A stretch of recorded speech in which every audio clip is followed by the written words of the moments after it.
students, today we will discuss chapter 2 of physics, that is physical quantities and measurements. In this chapter we will study mainly about density. So let's begin with it. So what is the density? So let's begin with an example. Take a glass of water. So this is a water.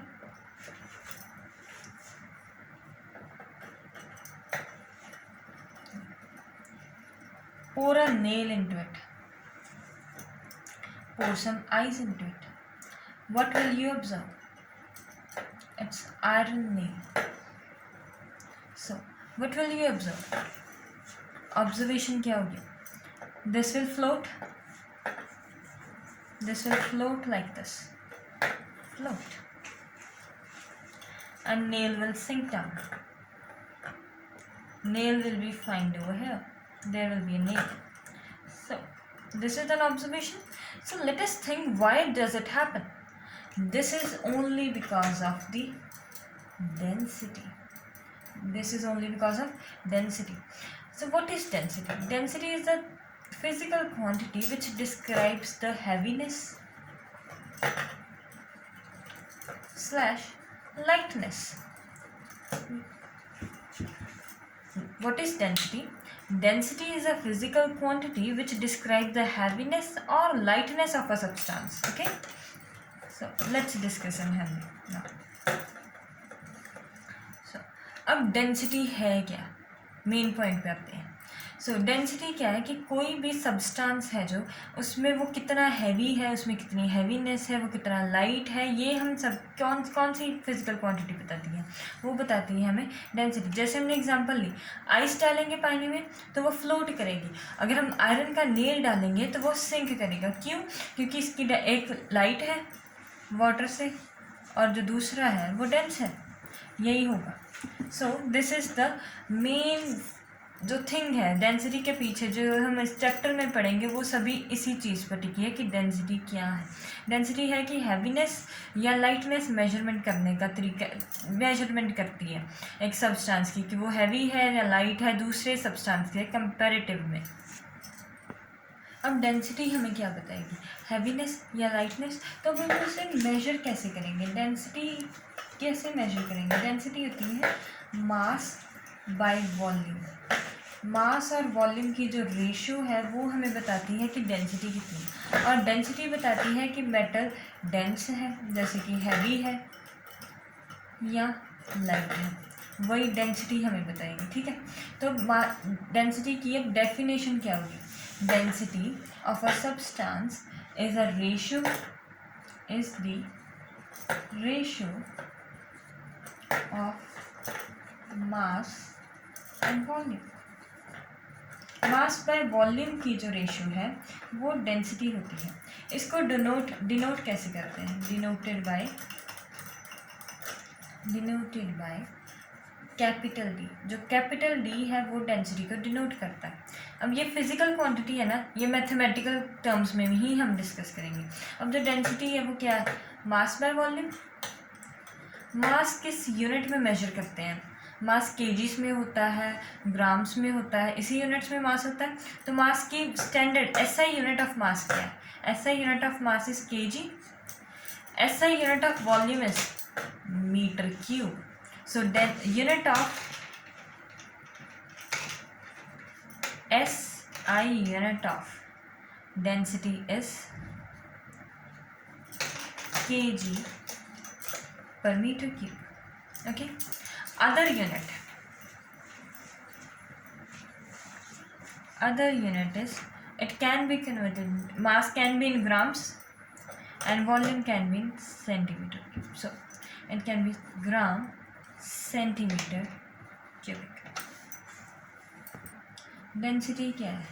Mass by volume.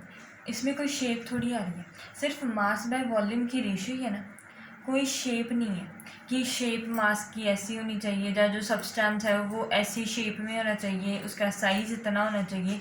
तो इसका मतलब सिर्फ ratio है ये mass by volume की.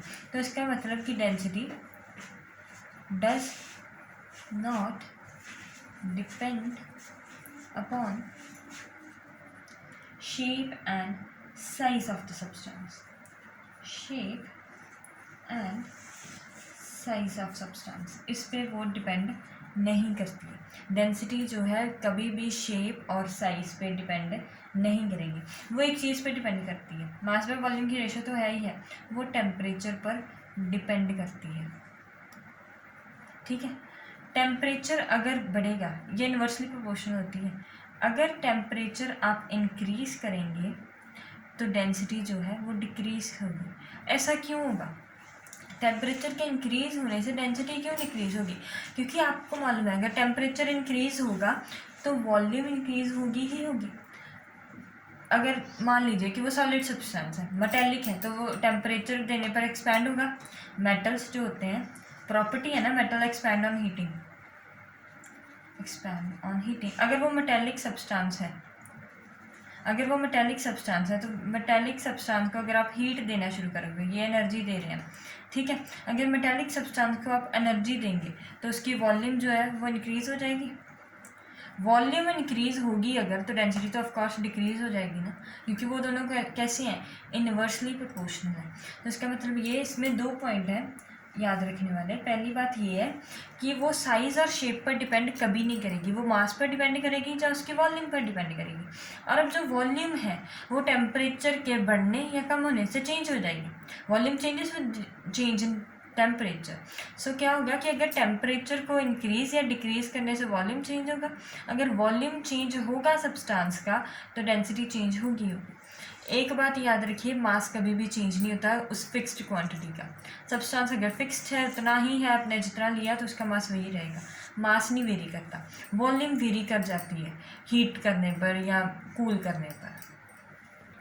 अब हम density find करेंगे कि जो रेगुलर सॉलिड्स होते हैं, अब हम डेंसिटी पढ़ रहे हैं तो सभी की डेंसिटी को निकालेंगे। जो इसमें हम दो चीज़ें पढ़ेंगे, एक रेगुलर सॉलिड इस चैप्टर में, एक इर्रेगुलर सॉलिड्स, उनकी डेंसिटी निकालना सीखेंगे।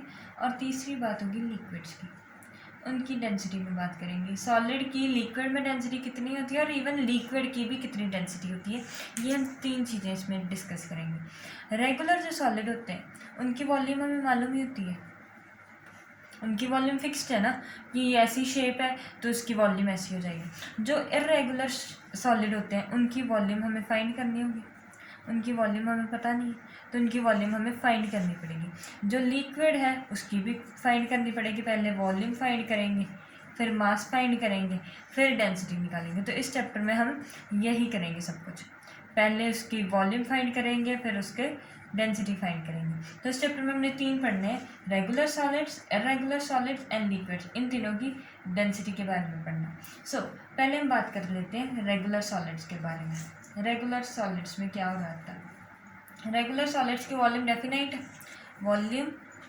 डेफिनाइट होती है सॉलिड की, ये तो हमें मालूम नहीं, डेफिनाइट होती है। सो वॉल्यूम ऑफ क्यूब कितना होता है? वॉल्यूम ऑफ क्यूब कितनी वॉल्यूम होती है? साइड का क्यूब, जो उसकी साइड है उसका क्यूब कर दीजिए, वो उसकी वॉल्यूम आ जाएगी। वॉल्यूम ऑफ क्यूबॉइड कितनी होती है? Volume of cuboid is length into breadth into height. Volume of sphere is 4/3 pi of r cube, where r is the radius of the sphere. So ऐसे जो वॉल्यूम डेफिनाइट वॉल्यूम होती है, जो regular solids होते हैं ना, उनकी volume भी डेफिनाइट होती है। तो उनकी हम वॉल्यूम डेफिनाइट है तो डेंसिटी आराम से फाइंड कर लेंगे। डेंसिटी क्या होगी? Mass by volume. मास जितना जितना आता जाएगा उससे उस हिसाब से वॉल्यूम हम करते जाएंगे। वॉल्यूम का तो फॉर्मूला हमें मालूम ही है, जैसा मास होगा, जैसी हमें वैल्यूज गिवन होंगी उस हिसाब से हम क्यूब, क्यूबॉइड, स्फीयर, जो भी पर्टिकुलर शेप है उसकी वॉल्यूम निकालते जाएंगे। ये होता है रेगुलर सॉलिड्स की डेंसिटी निकालना। ये तो बहुत आसान तरीका है। अब हम नेक्स्ट बात करेंगे कि इर्रेगुलर सॉलिड्स में क्या कैसे करेंगे। अब जब हम इर्रेगुलर सॉलिड्स की डेंसिटी निकालेंगे तो उसके लिए पहले वॉल्यूम तो उनकी निकालनी पड़ेगी ना। अभी हमने देखा कि इर्रेगुलर सॉलिड्स की पहले हमें वॉल्यूम फाइंड करनी पड़ेगी। उस वॉल्यूम को फाइंड करने के लिए हमें कुछ वेसल्स चाहिए, मेजरिंग वेसल्स। क्या चाहिए? मेजरिंग वेसल्स, जो हमारी हेल्प करेंगे इर्रेगुलर सॉलिड्स की वॉल्यूम फाइंड करने के लिए। वो हम तीन पढ़ेंगे। एक पढ़ेंगे मेजरिंग सिलेंडर, मेजरिंग सिलेंडर, दूसरा पढ़ेंगे मेजरिंग जग या जार कह लीजिए या जग कह लीजिए। तीसरा हम पढ़ेंगे eureka can. So let's begin. Cylinder क्या होता है? ये सिलेंड्रिकल शेप में होते हैं ऐसे,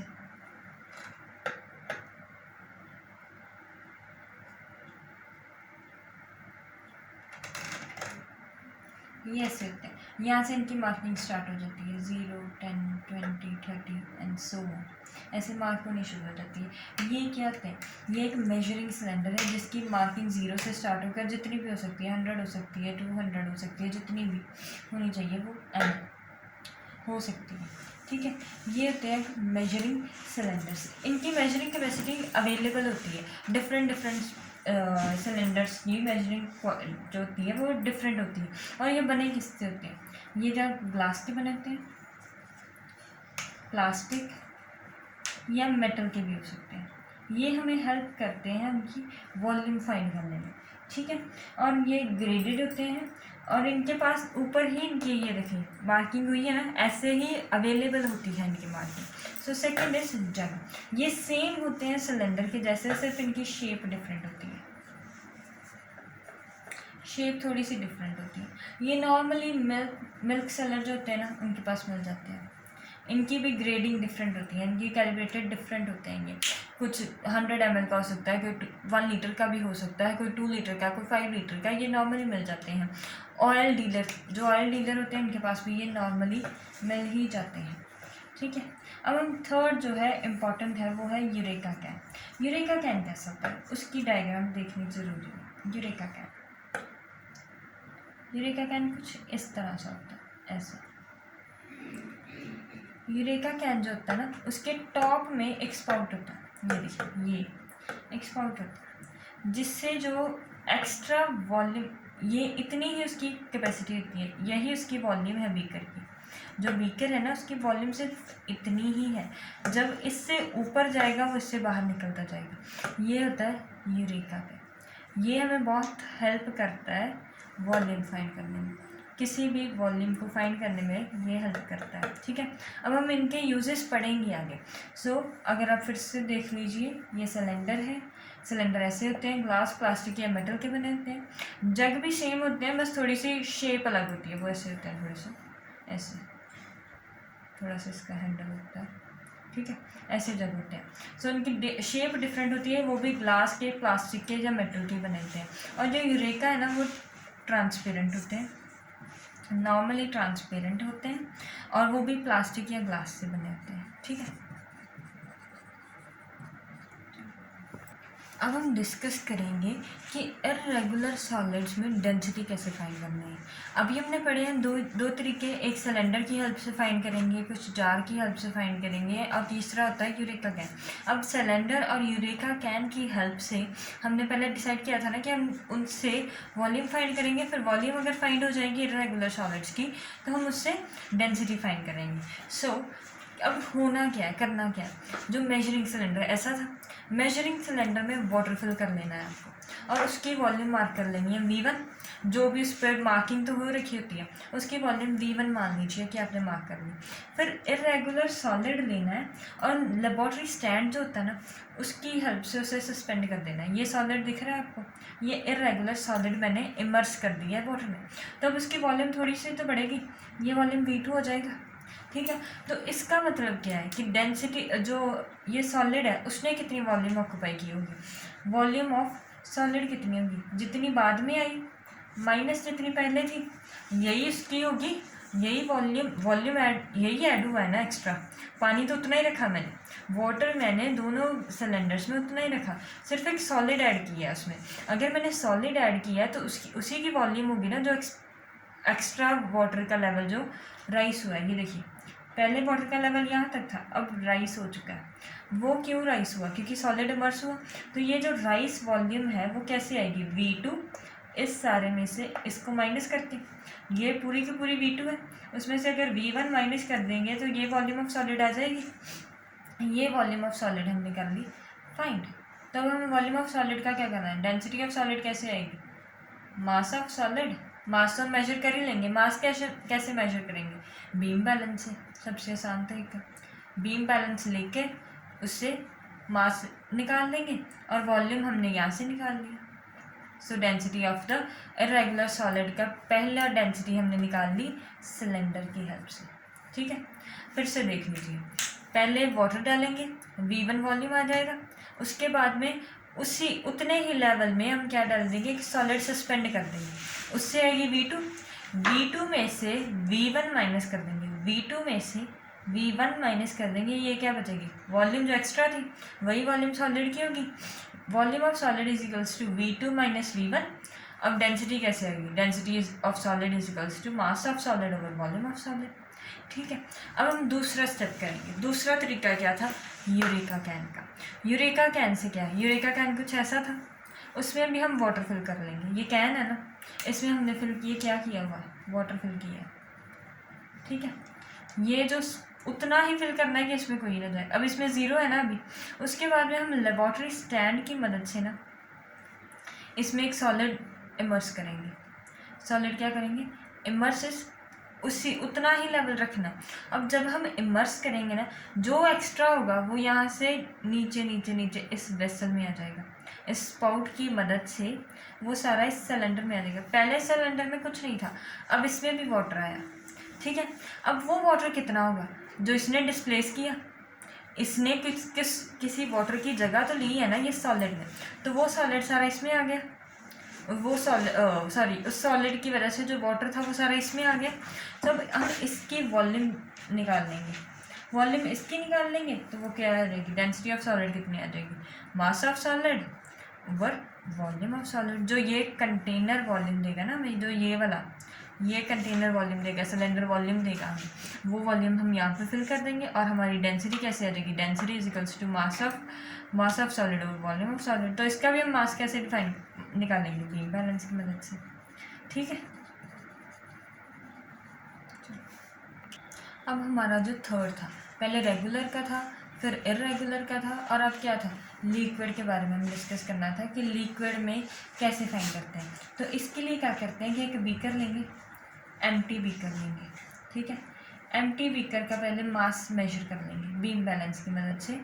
इसका मास मेजर कर लेंगे, तो वो मास को रिकॉर्ड कर लीजिए। मान लीजिए M1 है।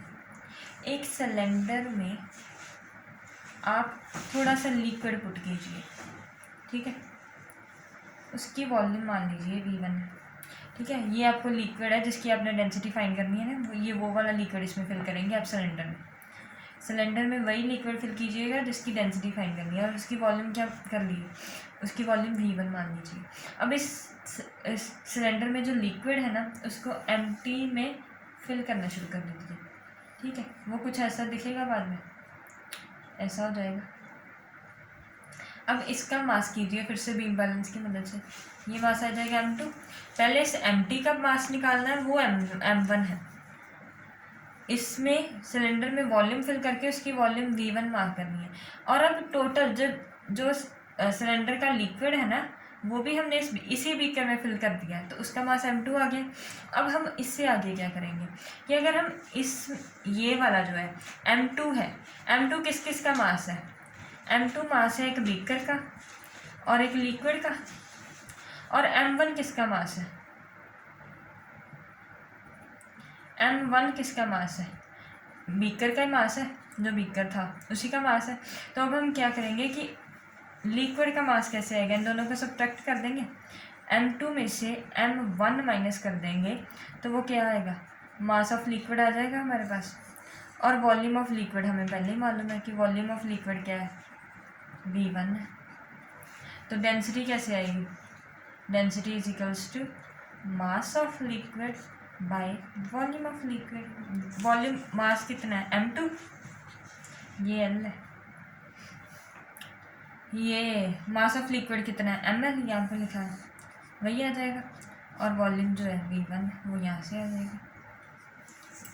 ठीक है, ML बाय V1। ठीक है, यही तरीका है लिक्विड की वॉल्यूम फाइंड करने का। पहले एम्प्टी बीकर लीजिए, उसका मास कीजिए, फिर सिलेंडर में लिक्विड फिल करके उसकी वॉल्यूम मार्क कर लीजिए, फिर जितना लिक्विड V1 वॉल्यूम का लिक्विड जो आपने फिल किया है सिर्फ उसी बीकर में डालिए, फिर से उसका मास चेक कीजिए, उसका कितना आएगा, M2 मास आ जाएगा। फिर दोनों को सब्ट्रैक्ट कर देंगे हम अगर, तो मास ऑफ लिक्विड आ जाएगा। मास ऑफ लिक्विड आ गया तो वॉल्यूम हमें पहले ही मालूम थी, डेंसिटी कैसे आ जाएगी, मास बाय वॉल्यूम। सिंपल तरीका है तीनों की डेंसिटी फाइंड करने का। अब हमने डेंसिटी तो सीख ली, निकालनी भी सीख ली, समझ भी ली। अब हम नेक्स्ट टर्म के बारे में पढ़ेंगे कि रिलेटिव डेंसिटी क्या होती है। रिलेटिव डेंसिटी को हम कैसे डिफाइन करते हैं। Relative density is density of a substance, जिस भी सब्सटेंस की हमें रिलेटिव डेंसिटी निकालनी होती है ना, density of a substance over density, ये सब्सटेंस है, over density of standard material. कोई भी आप स्टैंडर्ड मटेरियल ले लीजिए, उसकी डेंसिटी ऑफ सब्सटेंस और डेंसिटी ऑफ स्टैंडर्ड मटेरियल की जो डेंसिटी होगी ना, उसकी रेशो को हम क्या कहेंगे, रिलेटिव डेंसिटी। ये सिर्फ एक मैथमेटिकल टर्म है, इसका लॉजिकल टर्म कुछ खास नहीं है, ये मैथमेटिकल टर्म है। रिलेटिव डेंसिटी क्या है, density of substance over density of a standard material. अब अगर हम डेंसिटी ऑफ अ सब्सटेंस वही रखते हैं और हम स्टैंडर्ड जो मटेरियल है उसे वाटर मान लेते हैं, स्टैंडर्ड मटेरियल जो है ना उसे वाटर मान लेंगे, तो ये जो टर्म आएगी ना, ये स्पेसिफिक ग्रेविटी होगी। ये क्या होगी, specific gravity. So relative density क्या है, density of substance over density of a standard material. Standard material वो होता है जिसकी हमें डेंसिटी मालूम होती है, डेंसिटी नोन होती है, वो मटेरियल जिसकी हमें डेंसिटी नोन है वो क्या होता है, स्टैंडर्ड मटेरियल। और जो डेंसिटी ऑफ वाटर होती है ना एट 4 डिग्री सेल्सियस, वो 1000 kg/m³ होती है, ये हमें मालूम है, ये स्टैंडर्ड है, ये इतनी ही रहती है, स्टैंडर्ड वैल्यू ये होती ही इतनी। सो डेंसिटी ऑफ वाटर क्या होगी, वो हम वैल्यू यहाँ पे फिल करेंगे। अगर हम वाटर ले रहे हैं स्टैंडर्ड मटेरियल, तो वो चीज़ क्या हो जाएगी, स्पेसिफिक ग्रेविटी। अगर कोई भी स्टैंडर्ड मटेरियल जिसकी हमें ग्रेविटी पता है वो रिलेटिव डेंसिटी में आएगी, अगर वाटर होगा तो वो स्पेसिफिक ग्रेविटी में आएगी। अब हम इसकी एप्लीकेशंस के बारे में बात करेंगे कि ये किस तरह से हम अपनी डेली लाइफ में अप्लाई कर सकते हैं। तो उसके लिए कॉन्सेप्ट आता है फ्लोटिंग एंड सिंकिंग का, ठीक है। ये डेंसिटी पे डिपेंड करता है, ये सब कुछ जो हमने डेंसिटी पे पढ़ा है ना, वो उसको अप्लाई करने का टाइम है। अप्लाई किस में करेंगे, फ्लोटिंग एंड सिंकिंग में। जैसे कि हमने सबसे पहले जो शुरू किया था कि वाटर का ग्लास लेंगे, उसमें आइस डालेंगे या नेल डालेंगे, कोई फ्लोट करेगा कोई सिंक करेगा। ये किसकी वजह से था, डेंसिटी की वजह से था। अब हम इसको डिटेल में डिस्कस करेंगे कि अब होता क्या है, कैसे होता है। अब डेंसिटी के बारे में हमें सब कुछ तो पता चली गया है। अब जिसकी डेंसिटी ज़्यादा होगी, डेंस ज़्यादा होगा मालूम है, वो क्या करेगा, सिंक करेगा, नीचे ही आएगा। जिसकी डेंसिटी कम होगी, जो लेस डेंस होगा, वो फ्लोट करना शुरू कर देगा। इसमें केस होते हैं, इसमें 3 केस बनते हैं, केस 1, केस 2, केस 3। चलिए डिस्कस करते हैं। Case 1, case 2, case 3। सबसे पहले एक आप बीकर लीजिए, उसमें कोई भी लिक्विड फिल कर लीजिए, ठीक है।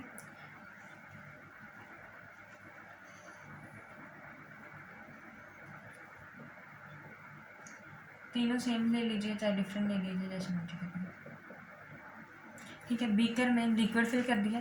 अब हमने एक सब्सटेंस लिया, ये तीनों अलग अलग मान लीजिए, ठीक है। अलग अलग कोई भी स्टैंडर्ड मान लीजिए, कैसे भी मान लीजिए। ये एक मास लिया हमने, ठीक है। पहले को इसमें डालेंगे M1, ये भी मास है M, ये तीनों अलग हैं, तीनों का लिक्विड अलग है, L1 है, L2 है, L3 है। और ये जो है ना उसको स्टैंडर्ड मान लीजिए कि ये सेम ही, ऐसे मान लीजिए, ठीक है। अब पहला केस, अगर इसका वेट अब जो लिक्विड होता है ना, वो हमेशा अपवर्ड एक फोर्स लगाता है। यहाँ लिक्विड का सरफेस है ना, ये जो मास m है वो अपना वेट नीचे की तरफ लगाएगा, और जो लिक्विड होता है वो एक फोर्स अपवर्ड की तरफ लगाता है। फोर्स उसको बैलेंस करने के लिए अपनी तरफ से फोर्स ऊपर लगाएगा, that force is known as upthrust. ठीक है, उस फोर्स को हम क्या कहते हैं? अपथ्रस्ट। एक लिक्विड फोर्स लगाएगा, एक जो मास हमने लिया है, जो सब्सटेंस हमने लिया है, वो फोर्स लगाएगा। सब्सटेंस क्या करेगा? नीचे अपना वेट लगाएगा, और लिक्विड क्या करेगा? उस फोर्स को काउंटर करने के लिए ऊपर एक फोर्स लगाएगा, जिसे हम कहते हैं बियॉन्ड फोर्स भी कह लेते हैं या थ्रस्ट भी कह लेते हैं। इसमें हम 3 केस बनते हैं। अगर पहला केस, अगर तो मास जो है वो इक्वल, मास जो फोर्स लगा रहा है, जो वेट है, फोर्स क्या होगी? वेट ही होगा। जो वेट आ रहा है नीचे, जो फोर्स मास लगा रहा है, आप आसानी से लीजिए, जो फोर्स मास लगा रहा है और जो फोर्स लिक्विड लगा रहा है, अगर वो सेम होगी तो क्या होगा? वो कुछ ऐसा दिखेगा बाद में। लिक्विड होगा, उसके इस तरह से वो मास फ्लोट करना शुरू करेगा, सब्सटेंस जो होगा वो ऐसे फ्लोट करेगा। ठीक है, अगर सेकंड केस हम ले लेते हैं, कि अगर जो है वो मास ज़्यादा है, मास नीचे की तरफ ज़्यादा फोर्स लगा रहा है, ठीक है, फोर्स लिक्विड की कम है, तो क्या होगा? वो सिंक कर जाएगा, ऐसे ही होगा। अगर डाउनवर्ड फोर्स ज़्यादा है तो ऑफकोर्स जो चीज़ है वो नीचे ही आएगी। ऊपर फोर्स कम लग रही है, नीचे ज़्यादा लग रही है, वो नीचे आ जाएगा। केस 3 में क्या होगा? अगर फोर्स जो मास लगा रहा है वो कम है फोर्स जो लिक्विड लगा रहा है, तो क्या होगा? कुछ ऐसा सीन आएगा। ये देखिए, ये लिक्विड था, वो आधा बाहर होगा, आधा अंदर होगा। ठीक है, इसमें भी मास आएगा, इसमें मास कितना शो होगा? मास 0 शो होगा, नेट मास 0 शो होगा, क्योंकि फोर्स तो इक्वल हो रही है ना। इस जो फर्स्ट केस है ना, उसमें क्या होगा? मास 0 है, क्योंकि ये दोनों फोर्स एक दूसरे को काउंटर करेंगी, तो उसमें नेट मास, जो मास सब्सटेंस का आएगा वो कितना होगा? 0। इसमें जो मास नेट सब्सटेंस का आएगा वो कितना होगा? m। लेकिन इसमें कितना होगा? इसमें फिर से 0 हो जाएगा। मास जो नेट आएगा ना वो 0 होगा। नेट कितना, मतलब कि अपेरेंट जो होगा, ये अपीयर होगा कि 0 होगा, क्योंकि थोड़ी सी इक्वल निग्लिजिबल होगा, निग्लिजिबल आएगा ना, तो इसी वजह से वो ऐसे लगेगा कि वो 0 है। मास नेट इसमें भी यही होगा कि वो 0 शो होगा, इसमें भी 0, इसमें भी 0 और इसमें m होगा। सो दोबारा से कर लेते हैं कि जो भी मटेरियल ज़्यादा डेंस होगा वो नीचे जाएगा, जो कम डेंस होगा वो फ्लोट करेगा। ठीक है, अब हमने इसमें 3 केस स्टडी किए, केस 1, केस 2, केस 3। अगर डेंसर है वो, अगर उन दोनों की फोर्स इक्वल है, इसका मतलब डेंसिटी वो इक्वल, ऑलमोस्ट इक्वल डेंसिटी के होंगे। अगर वो सेम है तो मास नेट शो होगा, 0 शो होगा। अगर वो ज़्यादा है तो मास m शो होगा। अगर वो कम है तो वो आधा ऊपर होगा, आधा नीचे होगा, और मास अपेरेंट शो होगा वो भी 0 शो होगा। अब हमने जो पिछला एक्सपेरिमेंट किया उसे हमने क्या ड्राइव किया? लॉ ऑफ फ्लोटेशन उसे ड्राइव किया। लॉ ऑफ फ्लोटेशन क्या कहता है कि अगर वेट ऑफ बॉडी जो है वो इक्वल हो जाता है वेट ऑफ लिक्विड डिस्प्लेस्ड, तभी बॉडी फ्लोट कर देती है। या इसका हम रिवर्स भी कह देते हैं कि बॉडी तब ही फ्लोट करेगी जब वेट ऑफ बॉडी, जो वेट ऑफ बॉडी उसका है, सब्सटेंस का है, वेट ऑफ सब्सटेंस है जो, वो इक्वल होगा वेट ऑफ लिक्विड डिस्प्लेस्ड के। इसको रिवर्स भी ट्रू है, बॉडी तभी फ्लोट करेगी अगर ये दोनों इक्वल हैं। अगर ये दोनों इक्वल हैं तब बॉडी फ्लोट करेगी। ये दोनों आपस में रिवर्स में भी पॉसिबल है। अगर ये क्या है कि अगर वेट सब्सटेंस का जितना है उतना ही वेट ऑफ लिक्विड डिस्प्लेस्ड होगा तो बॉडी फ्लोट करेगी। फ्लोट कैसे करेगी?